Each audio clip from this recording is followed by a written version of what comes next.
தவிர வேற யாரு எனக்கு கால் பண்ண போறா? எல்லாம் என் புருஷன் தான். மாப்பிள்ளைய ஃபோன் பண்றாங்க. அடியே எடுத்து பேசிட்டி. என்னடா இது, இவ்வளவு நாளா என் புருஷன் கால் பண்ண மாட்டாரு, என் மேல கேரா இல்ல அப்படி இப்படின்னு வருத்தப்பட்டுக்கிட்டு கிடந்தா, இப்ப அந்த அண்ணனே போன் பண்ணிக்கிட்டு இருக்காங்க. இவளுக்கு என்ன எகத்தாலும் போனை எடுக்காம அவங்க அம்மாட்ட முறைச்சுக்கிட்டு இருக்கா. இந்த தொப்பி மண்டையை 80 நேரம் அடிச்சுக்கிட்டே இருக்காரு, நானும் கட் பண்ணிக்கிட்டே இருக்கேன். யாட்டி ராதிகா, எடுவட்ட பையன் எவனாவது உன்கிட்ட வம்பிழுக்கறானாட்டி அந்த போனை என்கிட்ட குடுட்டி, அவனை நல்லா கிழிச்சு விடு. அம்மா, எந்த எடுவட்ட பையலும் எனக்கு போன் பண்ணலமா, உன் மருமையனே நொய்யி நொய்யி நொய்யின்னு போன் போட்டுக்கிட்டே இருக்காரு. ஐயோ மருமையனா, நான் வேற எடுவட்ட பையன் தான் சொல்லிட்டேனே. அடியே மருமைய போன் போடுறாளடி, எடுத்து பேசிட்டி. அடிப்பாவி, புருஷன் ஆசாசையா போனை போட்டுக்கிட்டு இருக்காக, எடுத்து பேசாம முறைச்சுக்கிட்டு திரியிறா. அம்மாடி ராதிகா, உன் புருஷன் உன்கிட்ட பேசுறதுக்கு ஆசைப்பட்டிருக்காருமா, எடுத்து என்ன ஏதுன்னு பேசுமா. ஆமா, ஆசைப்பட்டாரு, நல்லா கிழிச்சாரு. போமா அங்கிட்டு. இந்த தொப்பி மண்டையனை பத்தி உனக்கு சரியாவே தெரியாதுமா, அவன் ஜகஜால கில்லாடி. திருட்டு முழிய வச்சுக்கிட்டு பெக்க பெக்க பெக்க பெக்கன்னு முழிச்சுக்கிட்டு அவங்க அம்மாவுக்கும் தங்கச்சிக்கும் சின்சாங் போடுறவேமா. அவனை பத்தி என்கிட்ட பேசாத. கோச்சுக்கிட்டு வந்து எத்தனை நாள் ஒரு போன் போட்டு என்ன ஏதுன்னு கேட்டானா? இப்பதான் ஞான உதயம் வந்திருக்கு. போனை போட்டுக்கிட்டே இருக்காரு, எடுப்பனா என் கையில மட்டும் சிக்கெட்டு தொப்பி மண்டைய ஒரு வழி பண்ணிடுறேன். புருஷனை என்ன கிளி கிளிக்கிறா, பஜாரி மாதிரில கிளிக்கிறா. அன்னைய கல்யாணம் பண்ணிக்கிட்டு ரமேஷ் அண்ணன் தான் படாத பாடு படுறாரு. உனக்கு சப்போர்ட் பண்ணுவாரா இல்ல அவங்க அம்மாவுக்கு சப்போர்ட் பண்ணுவாரா? பாவம். கோபப்படாதடி, ஏதாச்சும் முக்கியமான விஷயமா இருக்க போகுது. மர்மை அடிச்சா எடுத்து என்ன ஏதுன்னு பேசட்டி. ஆமா, அப்படி முக்கியமான விஷயம் வந்துற போது போமாங்கிட்டு. போன் எடுத்து பேசினா என்ன சொல்லுவாரு? என் அம்மாவுக்கு உடம்பு சரியில்லை, சோறாக்கி போட ஆள் இல்ல, சீக்கிரமா வீட்டுக்கு கிளம்பி வான்னு சொல்லுவாரு. வேற ஆபீஸ்ல வேலை அதிகமா இருக்கு, நீ வந்து வேலைய பாரு ஆபீஸ்ல, நான் வீட்டுல உட்காந்து சமைக்கிறேன் நான் சொல்லுவாரு. வீட்டுல வந்து நான் ஒரு மாசம் நல்லா இருக்கேன்லமா, என் மாமியாருக்கும் என் நாத்தனாருக்கும் மூக்குல வேர்த்து இருக்கும். உடனே மையன்ட்ட போனை போட்டு வர சொல்லுன்னு சொல்லியிருப்பாங்க. அதுக்கு தேவை நொச்சு நொச்சு நொச்சுன்னு அடிச்சுக்கிட்டு இருக்காரு.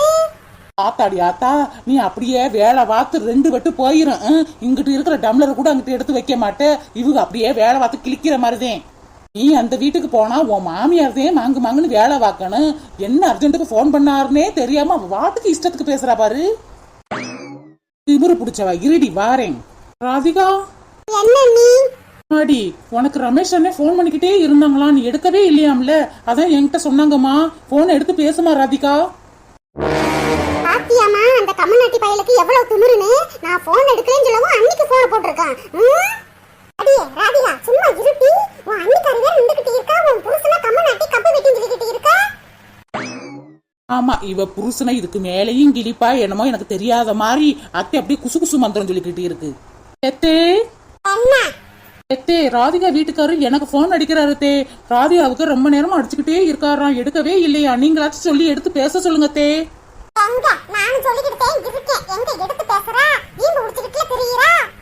இங்க பாருமா, நான் யாரார்கிட்ட பேசணும் யாரார்கிட்ட பேசக்கூடாதுன்னு எனக்கு தெரியுமா. நீங்க எல்லாம் ஒண்ணும் சொல்ல தேவை கிடையாது. ஏமா ராதிகா இவ்வளவு கோவமா இருக்க? காலையில இட்லி திங்கும் போது மட்டும் நல்லா புத்துணர்ச்சியா சாப்பிட்டுட்டு நல்ல சந்தோஷமா இருந்த, உன் புருஷன் போன் பண்றேன்னு சொல்லவும் இஞ்சி தின்ன குரங்க மாதிரி இருக்க. ஏமா இப்படி இருக்க? அம்மா, உன் மருமகளை பாத்தியா? என்னைய பார்த்து இஞ்சி தின்ன குரங்கு மாதிரி இருக்கேன்னு சொல்லிக்கிட்டு இருக்கா. எல்லாம் நீ கொடுக்குற இடமா இடம். எனக்கே ஏகப்பட்ட பிரச்சனை இருக்கு. தேவையில்லாம உன் மருமக என் விஷயத்துல தலையிட சொல்லாதம்மா, அப்புறம் எனக்கு கெட்ட கோபம் வந்துரும் பாத்துக்க. சும்மா இருட்டி.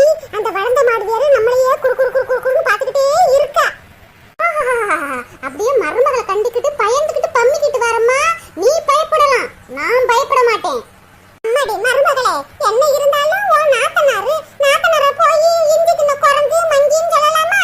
அப்படிலாம் சொல்லக்கூடாதுமா.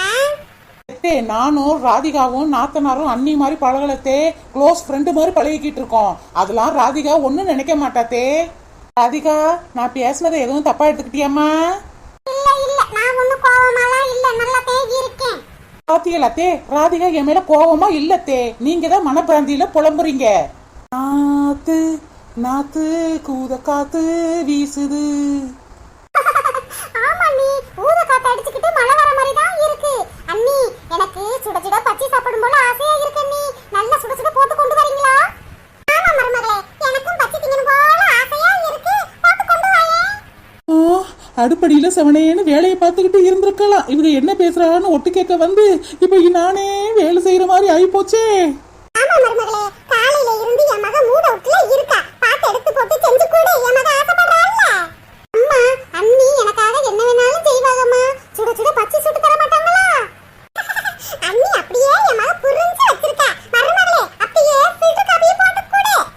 என்ன பொண்ணு ஓடிரு, லிஸ்ட் போய்கிட்டே இருக்கு.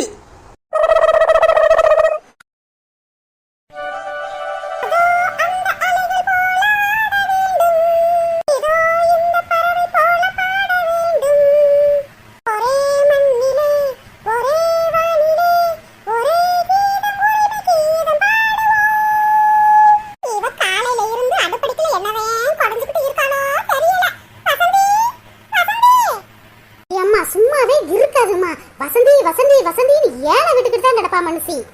என்ன சொல்லுங்க? அடுப்படியில வேலை பார்த்துக்கிட்டு இருக்கும்போது ஏழை விட்டுக்கிட்டே இருந்தா கோவம் வராதா? என்ன விஷயம் சொல்லுங்க? எனக்கு ஏகப்பட்ட வேலை அடுப்படிக்குள்ள இருக்கு.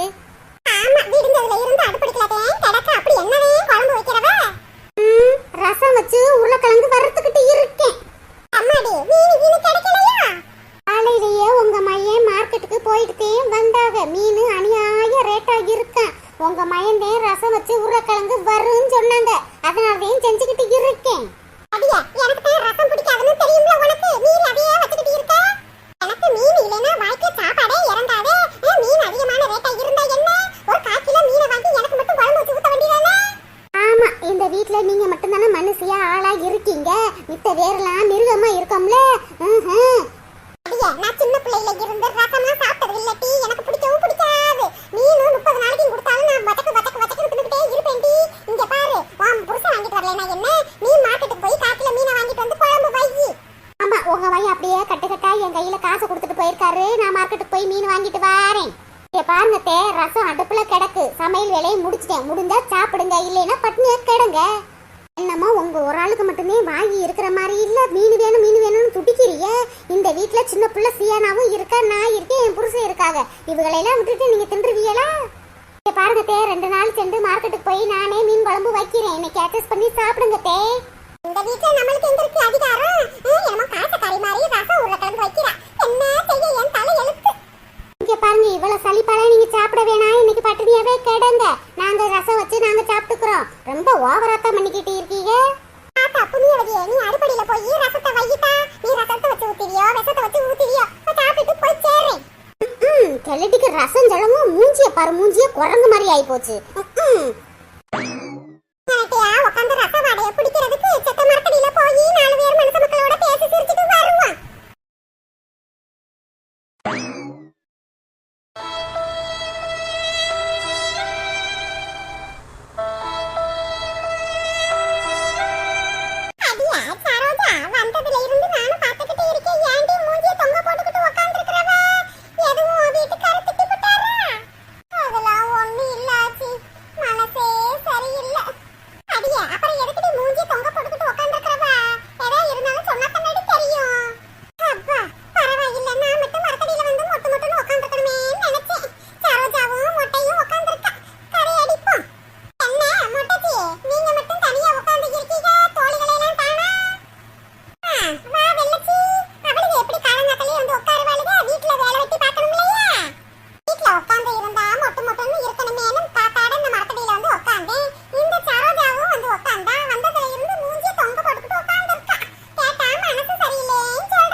வயசுல 40 வயசுல கல்யாணம் முடிச்சு புள்ள குட்டின்னு இருக்காங்க. உன் மயனுக்கு என்ன வயசு இருக்கு? கம்மியான வயசு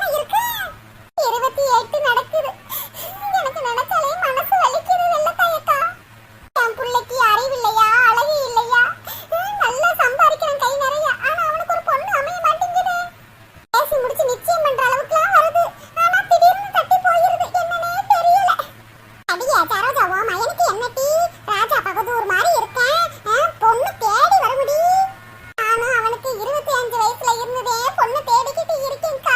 அமைய மாட்டேங்குது. பொண்ணு பார்க்க போனா உங்க மையம் என்ன படிச்சிருக்கா, என்ன வேலை பார்க்கறான் அப்படித்தான் கேக்குறாளுங்க. ID கம்பெனிலயும் doctor இன்ஜினியர்மா கேக்குறாளுங்க. என் மகன் அவ்வளவுலாம் படிக்கலையே. ஏதோ அவனுக்கு தெரிஞ்ச வேலையை பார்த்துக்கிட்டு இருக்கேன். மாசம் கை நிறைய 30,000 சம்பாதிக்கிற இது போதாதா?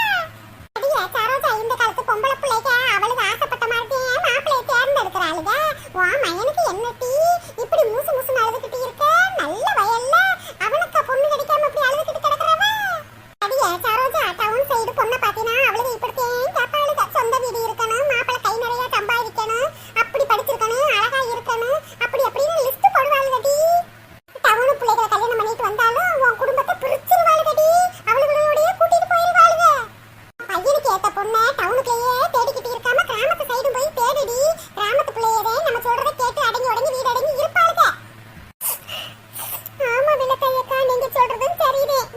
என் புள்ள மாணிக்கத்துக்கு டவுன் சைடாவே பொண்ணு தேடி அலைஞ்சுக்கிட்டு இருந்தேன். பொண்ணு அமைய மாட்டேங்குது. இனிமே கிராமத்து சைடுதான் தேடணும். அடியே, உன் சொந்த பந்தத்துல எல்லாம் பொண்ணுதான் இல்லையா? பொண்ணு இருக்கா இல்லையான்னு எனக்கு தெரியல ஆச்சி. கல்யாணம் முடிஞ்சதோட நானும் டவுன் சைடு வந்து செட்டில் ஆயிட்டேன். கிராமத்து சைடு போனதே இல்ல. பாட்டி, உன் புருஷனோட தங்கச்சி மகள்கள்லாம் இருப்பாளுகள்ல, அவளையில கேட்டு பார்க்க வேண்டியதானே? பிள்ளைகள்லாம் இருக்குது, அது எப்படி இருக்குன்னு தெரியலையக்கா. போய் விசாரிச்சாதான் தெரியும். ஐயா சரோஜா, கையில வெண்ணெயை வச்சுக்கிட்டு விளக்கெண்ணெய் காமிச்சுக்கிட்டு இருக்கிறவ போய் உன் நாத்தனார் வீட்டுல பிள்ளைகள்லாம் இருக்குன்னு தெரியல, போய் பார்த்து என்ன ஏதுன்னு பேசி முடிட்டி. அதான சொந்த பந்தத்துக்குள்ள பொண்ணு எடுத்து போட்டாத்தே நம்ம சொல்றதெல்லாம் கேட்டு அடங்கி உடங்கி வீட்டு அடங்கி இருப்பாளுக. அது புரியாம ஊரே தேடிக்கிட்டு கிடக்க. போடி அங்கிட்டு. நீங்க சொல்றது சரிதே. இப்பயே வீட்டுக்கார்ட்ட விசாரிச்சு டக்கு டக்குன்னு முடிவு எடுக்கிறேன். நம்பிட்டேன். இதுக்கு போய் மூஞ்சி தொங்க போட்டுக்கிட்டு இருக்கா. எல்லாம் டக்கு டக்குன்னு அமைஞ்சிருமுடி. தைரியமா இரு. உங்க வாய் முகூர்த்தம் பழுத்துச்சுன்னா என் புள்ள கல்யாணம்